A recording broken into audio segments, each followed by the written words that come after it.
This next high mileage Ram episode brought to you by Real Truck. If you don't mind, stick around to the end of the video. I've got some more information I want to share with you. Hey everybody, welcome back to Truck Central. I'm Mr. Justin Wheeler, and this is the 2019 Ram 1500 Limited High Mileage Edition. Now, I can tell you guys are fans of the secret features, hidden features, Easter eggs, hacks, whatever you want to call it, that have to do with this truck. The first two videos, lots of good feedback, so I figured let's go ahead and roll out with a third. One of the neat things about kind of just having a truck like this that's kind of jam-packed with options is you're not always aware of what these little hidden gems are until you've just sat behind the wheel for a prolonged period of time. I had 100,000 miles on this thing before I realized some of the things I'm going to show you today. So who knows, 6 months from now I may have a few more things to show you. So just like in the other videos, some of these little tricks are going to be Ram truck specific to this make and model.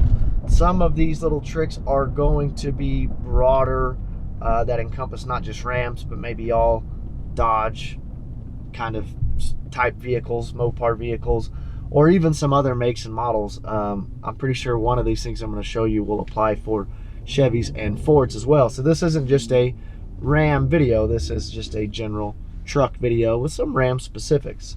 So one of the things I want to start with is kind of unique, and this may be well known to some, but to me, I had no idea. So imagine you have a truck like this and you want to add some accessories. You know, the big 3/4 tons, 1 tons, especially on the Fords, and I know that the Dodges do, or the Rams do it as well, but they have auxiliary switch panels. I think on the Fords it's up high, and on the Rams it's down on the dash. But that's great on the bigger trucks because you're adding lights or winches or inverters or something. You want to be able to just have a nice OEM looking switch. Well, on the 1500s, you can't even get those aux switches. I guess they assume that most 1500 drivers don't need that. So what are your options? You can kind of kidnap a switch, which is where you kind of tie your purpose or whatever you're trying to turn on into an existing switch, or you can drill a hole somewhere in your dash, put a switch. You can mount something somewhere. You can even hide little switches in your console. Sorry about that, it's a little dirty in there. But I really don't like that. If you have a truck like this of a high trim level, you just don't want to be gobbling up the nice aesthetic with off-the-shelf switches. So what can you do? Well, I'm going to show you. You see this? You see this little guy? Can you see that? Yep, you can see that. This is your Homelink for your garage. You may or may not know that this won't just operate your garage door opener. Maybe that seems common sense, but really this can interface with a wide band of wireless transmitters. So what I'm going to show you is how you can hack your Homelink to operate anything. You could run a rock lights in your fenders. You could run a light bar in your bumper, light bar across the windshield. You could, if you have a kind of a generic gate opener, like a Mighty Mule gate at an entrance, you could program it to that. Hell, you could run this thing to a train horn if you're into that kind of thing. The options are wide open. So let me show you what I did with it. It's pretty neat. All right, for this next trick, I'm going to show you the programmed Homelink. So to illustrate what I mean here, I'm parked right in front of my garage door. I'm going to press the primary Homelink button. This is how I have it programmed to the garage. Garage opens, no surprises there. But let me show you what this thing is capable of. Do you see right there. Look past the crack. See that little fog light right there over the front of my hood? Right there. Oh, there. That's a fog light that I have wirelessly programmed to operate off my Homelink. Now I want you to watch this. I'm going to turn it on from here. I'm going to turn it off from here. So you can imagine what you could do with this if you get creative. I just have that fog light sitting on an upside down trash can with a battery hooked up. I guess I can show you that real quick.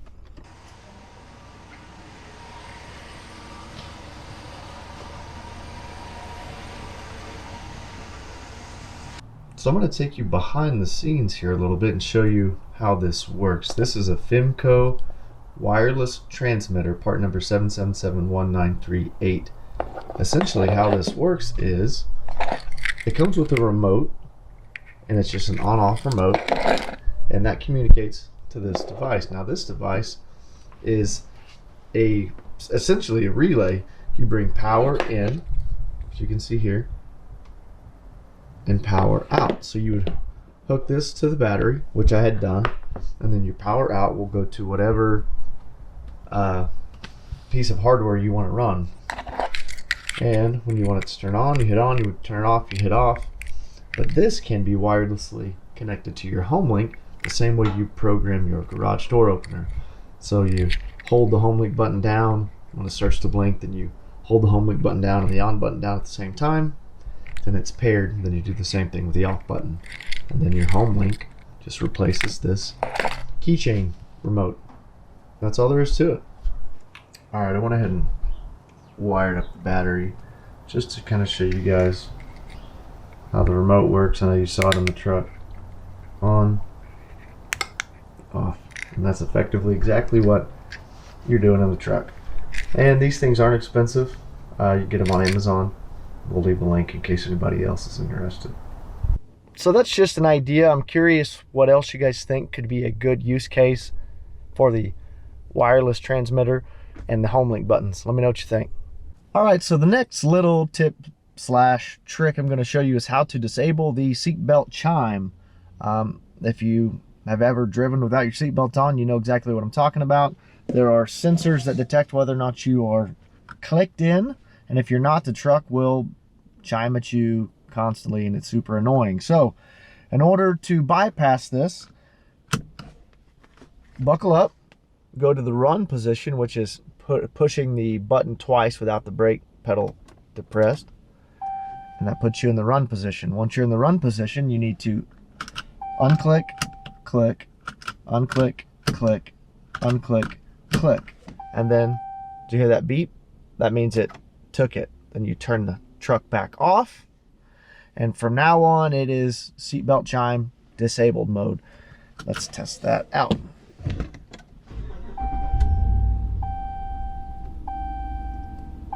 Now the seatbelt light is on the dash currently. That was my check engine light. Seatbelt light is on the dash, but we should be able to put it in drive, and no more beepy. I don't feel safe right now. I always wear my seatbelt.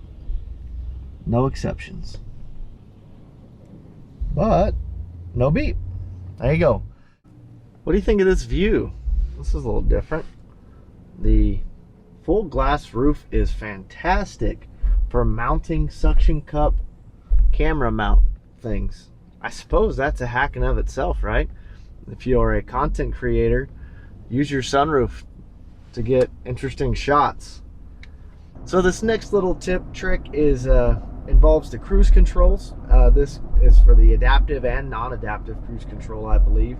But I only use the adaptive because, man, how nice is that? If you've never used adaptive cruise control, try it, because it truly is amazing. So here's what I like about this. So I'm going to set the cruise speed to, we're going to set it to 33. Now in the city, on the highway, especially in like mountainous regions, speed limits vary drastically. They'll go from 55 to 65 to 55 to 70. And what I've always done is I've just had to spam this set plus and set minus button, which kind of just raises your cruise control setting.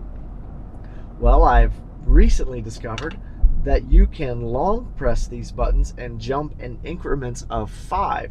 Now that may not seem that handy, but it really is nice to be able to just long press it 1-2 times and jump up 10 miles per hour versus having to just spam the steering wheel. And not a big deal, but the less time you spend looking at buttons and making actual, engagements with the steering wheel, the more time you can focus on the road and really just drive the truck and enjoy it and not have to worry about, oh, am I at 38, 39, 40? I don't know. I'm pressing buttons all day long. So let me show you how that works. I'm going to hit resume. One of the nice things I like about the 5th gen is that you can engage cruise control even below 20 miles per hour. You couldn't do that in the other trucks. So the speed limit's 40 here. See the sign? I'm set at 33 by holding it. I just jumped to 40, long press, 45, 50, 55, 60, 65. I don't want to go 65. Slow down, girl.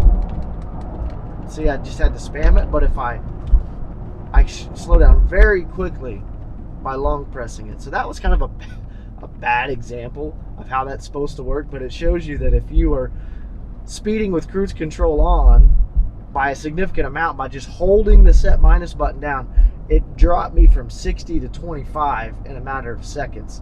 Now, my speed didn't change that fast, but my settings did, and that keeps me from having to cram the brakes. The truck will adjust to that new set point, and you can go from there. So the truck is still slowing down to 25 because I had my foot on the accelerator. All right, now we're at 30, and it does it in round increments. It goes from 30 to 35. So hold it 35, hold it 40, hold it 45, hold it 50.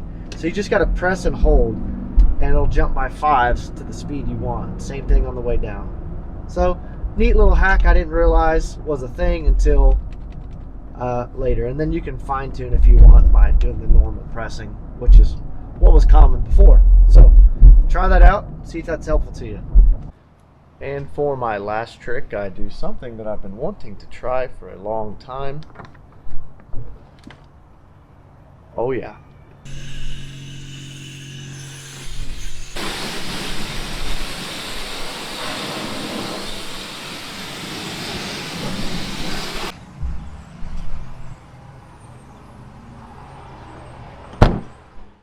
Look at that. I've always wanted to know how well will this work as a cooler. There are 72 12-ounce cans in this and 30 pounds of ice. And I really could have added more, but I thought 72 cans was going to be way more than this could hold, so I didn't buy any more. So I know this won't have the same insulative properties as a Yeti, but you know what it does have? 400 plus horsepower, 4-wheel drive, leather seats, 19 speakers.